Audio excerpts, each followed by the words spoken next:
Serial वसुधा के अगर आप है डेली व्यूअर्स तो हो जाइए तैयार नंदिनी की किडनैपिंग को देखने के लिए। जी हां, नंदिनी और देव की शादी करवा रही है अविनाश कि यहाँ पर इससे खिलाफ देखने को मिलेंगे। जी हां, नंदिनी और देव की शादी की रस्मों रिवाज चल रहे हैं और देव वसुधा यहाँ पर अपने रिश्ते का खुलासा भी नहीं कर पा रहे हैं।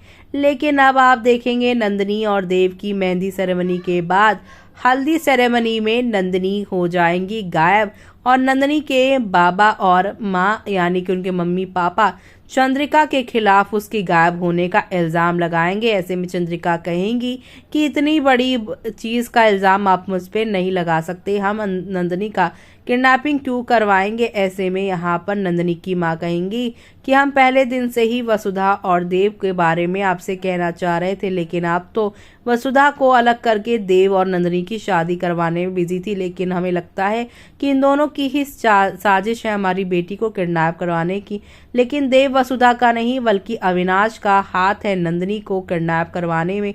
जी हाँ, देव का छोटा भाई अविनाश जो कि वसुधा और देव को एक साथ हमेशा देखना चाहता है, जो वसुधा को अपनी भाभी और अपनी दोस्त के तौर पर देखता है और वसुधा की जगह वो नंदिनी को नहीं देखना चाह रहा। और अविनाश ये भी समझ चुका है कि देव और वसुधा चंद्रिका के सामने अपने रिश्ते को कबूल नहीं कर पाएंगे। इससे बढ़िया है कि नंदिनी को ही किडनैप कर लिया जाए ताकि ना होगी ये शादी और ना यहाँ पर वसुधा और देव का रिश्ता टूटेगा।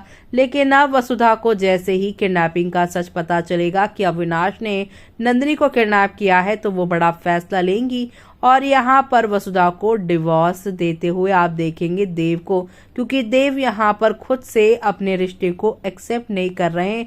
अविनाश को ऐसी ऊटपटांग हरकतें करनी पड़ रही है। अब आगे क्या होगा वो सब देखना आप लोग शो के आने वाले एपिसोड में देखना मिस मत करिएगा।